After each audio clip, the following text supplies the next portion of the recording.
Assalamualaikum warahmatullahi wabarakatuh. Saya Sylvia Noviana dari kelas 2B1 Akuntansi Universitas Bina Insan.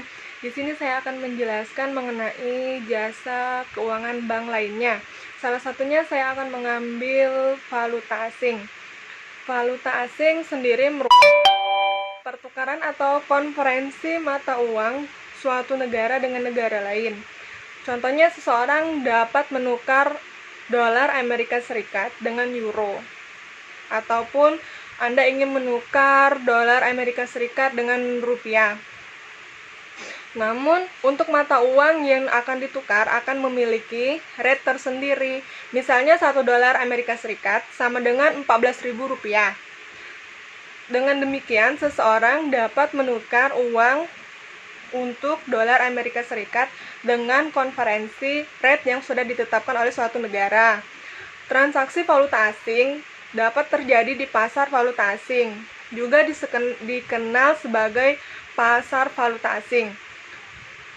Pasar falas merupakan tempat pertukaran berbagai macam mata uang yang berbeda.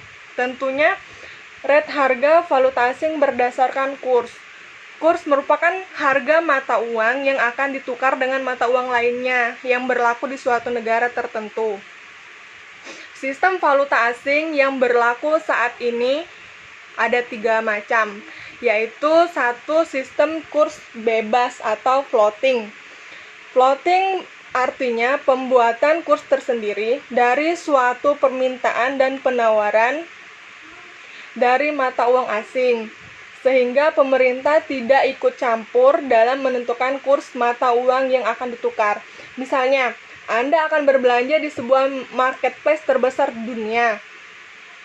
Marketplace tersebut hanya menerima mata uang dolar, maka kita hanya menerima mata uang dolar. Kita yang menggunakan mata uang rupiah harus menukarkannya terlebih dahulu dengan uang dolar melalui website marketplace tersebut. Penetapan kurs yang ada di marketplace tersebut tidak ada ikut campur dari pemerintah negara yang tinggal Anda, sehingga kurs yang ada di marketplace tersebut itu bebas. Kurs dalam marketplace juga bisa berubah sewaktu-waktu karena beberapa faktor yang mempengaruhinya. 2. Sistem kurs tetap. Sistem kurs tetap ini ada campur tangan dari pemerintah di negara tempat tinggal Anda.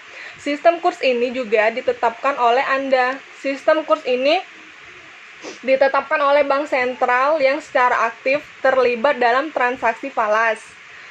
Dengan ditetapkan oleh pemerintah, maka ketika ingin menukar uang di bank satu dengan yang lainnya, maka kursnya sama.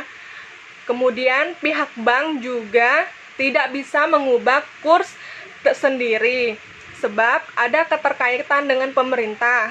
Jika pihak bank menyimpang dan tidak memenuhi standar, maka akan diberikan sanksi. 3. Sistem kurs terkendali atau terkontrol. Untuk sistem yang ketiga ini, pemerintah atau pihak bank mempunyai kekuasaan dan dalam menentukan nilai alokasi pemakaian valuta asing yang tersedia, sehingga pasar falas akan tetap stabil dan akan tetap terjadi banyak inflasi. Sistem ini sangat berguna dalam memantau ketersediaannya valuta asing dalam perdagangan kegiatan ekspor dan impor. Fungsi dari valuta asing tersendiri itu dapat menjadi alat tukar dan pembayaran internasional. Seperti misalnya, Indonesia ingin mengimpor beras dari Tiongkok, maka Tiongkok tidak mau dibayar dengan rupiah, mereka pasti mau dibayar dengan dolar. Dengan demikian, falas berperan dalam transaksi tersebut. Kemudian, apabila pemerintah mempunyai utang dengan negara lain, maka cicilan bunganya dibayar menggunakan valuta asing. Falas juga berfungsi sebagai alat pengendali kurs. Dengan adanya falas, maka pemerintah juga dapat mengendalikan kurs. Apakah mata uang tersebut melemah atau menguat? Contohnya, dengan adanya kurs rupiah ke dolar, kita tahu bahwa nilai tukar rupiah semakin naik atau semakin turun. Sehingga Kurs dalam falas dijadikan patokan untuk mengendalikan nilai mata uang suatu negara. Kurs juga menjadi alat untuk memperlancar perdagangan internasional. Karena dengan adanya valuta asing, perdagangan internasional semakin mudah. Apalagi sekarang dengan perkembangan teknologi, siapa saja dapat melakukan transaksi perdagangan antar negara. Apabila tidak ada falas, maka perdagangan internasional dapat terganggu, bahkan tidak bisa melakukan transaksi sama sekali. Jadi, intinya, falas itu menurut perkembangan zaman, perdagangan internasional menjadi hal lumrah di seluruh dunia, dan falas atau valuta asing menjadi sangat penting dalam perdagangan internasional. Perbedaan kurs juga terkadang menjadi masalah tersendiri dalam pembukuan usaha. Jika masih menggunakan proses manual, tentunya membuat laporan keuangan dengan kurs berbeda akan sangat menyita waktu.